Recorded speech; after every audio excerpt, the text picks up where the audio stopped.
पत्रकारांच्या हल्ल्याचा प्रश्न या ठिकाणी मांडला गेला. ही गोष्ट खरी आहे की पत्रकारांचे हल्ले होतात आणि खरं सांगायचं जे पुण्यासारख्या शहरात होतात तसं मला दिसत नाही.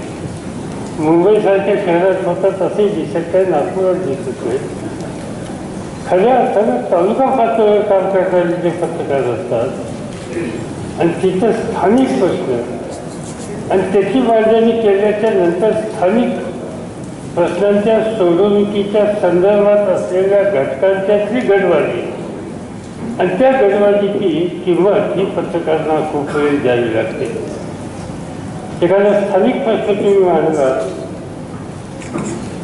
त्याबद्दल अला समाधान होईल, ब कदाचित नाराज होईल आणि त्या प्रश्नाच्या सोडवणुकीसाठी तुम्ही सातत्य ठेवलं तर ज्यांची नाराजी आहे ती नाराजी तुमच्यापर्यंत सुद्धा पोचते आणि त्यामुळे अशा प्रकारचे हल्ले होतात असं चित्र आपल्याला महाराष्ट्रात बघायला मिळते.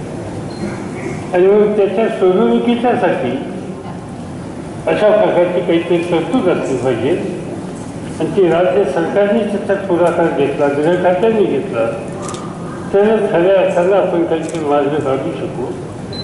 मी श्री देशमुखांना एवढंच सुचवेन की यासंबंधी तुमचे प्रतिनिधी मंडळ आणि राज्य सरकारचे प्रमुख या सगळ्यांची आपण माझ्या उपस्थितीत बसू आणि याची मांडणी त्या ठिकाणी करू. तो प्रश्न सोडवण्याच्यासाठी काही करता येईल का ते करण्याच्या बद्दलचा प्रयत्न करू. आणि तसाच पेन्शनच्या संबंधीचा सुद्धा प्रश्न या ठिकाणी देशमुखांनी मांडला.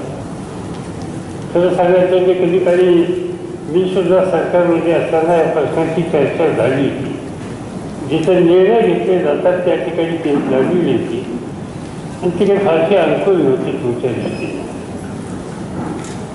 परंतु आता देशमुखांनी सांगितलं की देशातील जवळपास 16 राज्यांनी अशा प्रकारचा निर्णय घेतला आणि त्यामुळे महाराष्ट्राने त्याचा विचार करण्याची आवश्यकता आहे. याही प्रश्नाच्या बद्दलची चर्चा राज्यप्रमुखांच्यावर आपण करू शकतो.